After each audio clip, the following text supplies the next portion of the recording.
150 సంవత్సరాల చరిత్ర కలిగిన అత్యంత శక్తివంతమైన హనుమంతుల వారి దేవాలయం. ఈ ఆలయం పేరు శ్రీ బజరంగ్ హనుమాన్ దేవాలయం అండి. ప్రతి మంగళవారం మరీ ముఖ్యంగా శనివారం ఆలయం లోపటన అడుగు పెడితే చాలండి కొన్ని వందల మంది, కొన్ని వేల మంది వచ్చి హనుమంతుల వారిని దర్శనం చేసుకుంటారు. ఈ దేవాలయం ప్రత్యేకత ఏంటి అంటే మనము చావు బ్రతుకులో ఉన్నా సరే హనుమంతుల వారిని దర్శించుకుంటే కాపాడతారు అని చెప్పేసి ఇక్కడ భక్తుల నమ్మకం. ఆదివారం మరియు మంగళవారం ఈ దేవాలయం టైమింగ్స్ అండి. ఆలయం ఎంటర్ కాగానే రైట్ సైడ్ మనకి కాలు కడుక్కునే స్థలం. మహాదేవుడికి అభిషేకం చేయడానికి ఇక్కడ నీళ్లు పట్టొచ్చండి. అలాగని మనకి పూజాగది సామాన్లయితే ఆలయం బయటనే మనకు అందుబాటులో ఉంటాయి. ఇక్కడ ఉన్న స్వామివారి వాహనాన్ని చూసి అర్థమవుతుంది. ఎన్నో వందల సంవత్సరాల చరిత్ర కలిగిన వాహనం అని చెప్పి. ఒకవైపు లక్ష్మీ దేవత, మరోవైపు సరస్వతి దేవత దర్శనమిస్తారు. ఆలయం లోపలికి ఎంటర్ కాగానే నిత్యం రద్దుగా ఉంటుందండి భక్తులతోటి. అలాగని ఆలయం మీద మనకి విష్ణుమూర్తి దశావతారాలు దర్శనమిస్తాయండి. ప్రతి ఒక్క విగ్రహాన్ని మీరు 2 చేతులు జోడించి మొక్కాల్సిందిగా కోరుతున్నాను. అలాగనే మీరు స్వామివారికి మీరు కొట్టిన కొబ్బరికాయలు ఇక్కడ స్వామివారికి సమర్పిస్తే వెళ్ళేటప్పుడు మీకు ఇస్తారండి. 2 చేతులు జోడించి ఆ హనుమంతుల వారిని దర్శనం చేసుకోండి. స్వయంభుగా వెలిచిన హనుమంతుల వారి విగ్రహం అండి. చాలా శక్తివంతమైన విగ్రహం. నేను మీకు ఆలయం చుట్టుముట్టు చూపిస్తానండి. తప్పకుండా మీరు మర్చిపోకండి. ఆలయానికి వచ్చినప్పుడు ఇక్కడ హనుమాన్ చాలీస్ ఉంటుంది. తెలుగులో మరియు హిందీలో కూడా ఉంటుంది. వచ్చి హనుమాన్ చాలీస్ పారాయణం చేయండి. 1 లేదా 3, 5, 11 సారి హనుమాన్ చాలీస్ పారాయణం చేయండి. ఆలయం చుట్టుముట్టు నేను మీకు క్లియర్‌గా చూపిస్తాను. ఈ ఆలయంలో మనము నలుమూలలా ఎటువైపు చూసినా స్వామివారి విగ్రహాలు, ఫోటోలు దర్శనమిస్తాయండి.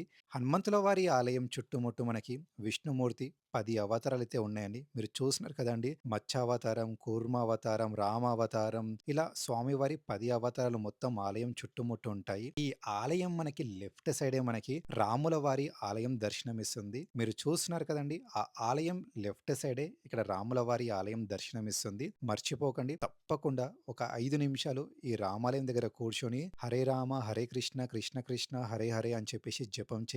అలాగనే జీవితంలో మనకి ఎప్పుడుకి రామ కష్టం గాని, సీత కష్టం రావద్దని చెప్పేసి మొక్కాలండి. అలాగని మీరు ఈ ఆలయానికి వచ్చినప్పుడు ఇక్కడ స్వయంభూగా వెలిసిన విగ్రహాలైతే ఉన్నాయండి. జంట నాగులు మరియు సిద్ధి వినాయక స్వామివారు, అలాగని మహాదేవుడు, నవగ్రహాలు కూడా ఉన్నాయి. మీకు ఎటువంటి నవగ్రహాల దోషాలున్నా, సంతాన సమస్యలున్నా సరే పూజారి గారి సలహా తీసుకొని ఇక్కడ పూజలు చేయాల్సిందిగా ఉంటుంది. చూస్తున్నారు కదండీ! ఇక్కడ వచ్చే భక్తులు నిత్యం హనుమాన్ చాలీస్ చదవడం జరుగుతుంది. అలాగని ఈ రావి చెట్టుకైతే ఎన్నో వందల సంవత్సరాల చరిత్ర ఉందండి. ఈ రావి చెట్టు కిందనే మనకి మహాదేవుడి ఉపాలయం కనిపిస్తుంది. ఈ మహాదేవుడి ఆలయాన్ని గనక మనం దర్శించున్నామా, మనకి ఎటువంటి ఆర్థిక సమస్యలున్నా వెళ్ళిపోతాయని చెప్పేసి భక్తులంటారు. అలాగని ఇక్కడ ముందుకొస్తే నవగ్రహాలుంటాయి. ప్రతి శనివారం మీరు గనక వస్తే స్వామివారి దర్శనం చేసుకోండి. ఇక్కడ నవగ్రహాల మీద గాని మర్చిపోకండి. నవగ్రహాల దగ్గరికొచ్చినప్పుడు రాహుకేతులకి మీరు నువ్వులతోటి అభిషేకం చేయండి. పూజారి గారికి అడిగితే చెప్తారు. కొబ్బరికాయ కొట్టే స్థలం అయితే ఇక్కడ కేటాయించారు. ఇక్కడ రావి చెట్టు దగ్గర. ఇక్కడ సో మీరు కొబ్బరికాయలొచ్చి ఇక్కడ కొట్టొచ్చండి.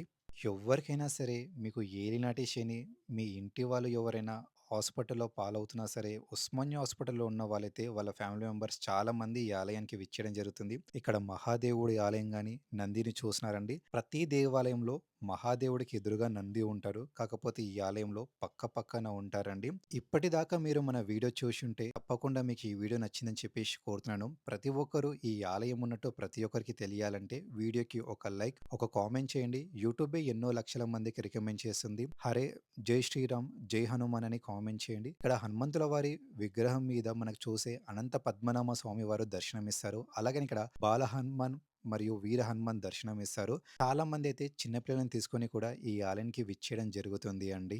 ఎవరైతే ఉస్మానియా హాస్పిటల్‌కి వెళ్తారో అండి, వాళ్ళకి క్రిటికల్ సిట్యుయేషన్‌లో ఉంటారో తప్పకుండా మనకి ఉస్మానియా హాస్పిటల్ నుంచి సక్కగా మనం బేగం బజార్, ఫిష్ మార్కెట్ గల్లీ లోపటికెళ్తే ఇక్కడ మనకి జై బజరంగ్ హనుమాన్ టెంపుల్ దర్శనమిస్తుంది. ఇక్కడికెళ్లి దర్శనం చేసుకోండి. ఎందుకంటే మన పురాణాలే చాగంటి కోటేశ్వరరావే చాలా సార్లు చెప్పారు. చావు బ్రతుకుల్లో ఉన్న వాళ్ళని కూడా కాపాడేది ఎవరైనా అంటే అది కేవలం హనుమంతుల వారి తోటే సాధ్యం అని చెప్పేసి. సో మీరు తప్పకుండా ఈ ఆలయానికి విచ్చేసి స్వామివారిని దర్శనం చేసుకొని 11 ప్రదక్షిణలు చేసి హనుమాన్ చాలీస్ చదివి తీర్థ ప్రసాదాలు స్వీకరించి ఇంటికి వెళ్ళండి. మీకు అన్ని శుభాలే కలుగుతాయి. నేను క్లియర్‌గా చెప్తానండి.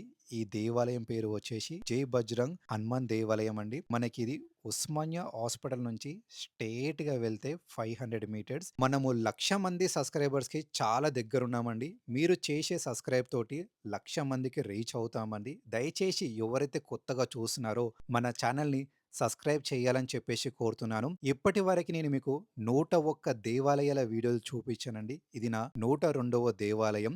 మరిన్ని కొన్ని వందల దేవాలయాలు చూడాలంటే మీ సపోర్ట్, మీ ఆశీర్వాదం ఎంతో ఇంపార్టెంట్. జై శ్రీరామ్, జై హనుమాన్. డిస్‌ప్లే మీద మీకిది కనిపిస్తుంది కదండీ! గూగుల్ మ్యాప్‌లో సేమ్ ఇలా సెర్చ్ చేయండి. మీకు అడ్రెస్ వస్తుంది. తప్పకుండా ఆలయానికి విచ్చేయండి. ఉస్మానియా హాస్పిటల్ నుంచి దాదాపు ఒక 5 మినిట్స్ వాక్ చేస్తే ఈ ఆలయం వస్తుందండి. 300 నుంచి 500 మీటర్స్ ఉంటుంది.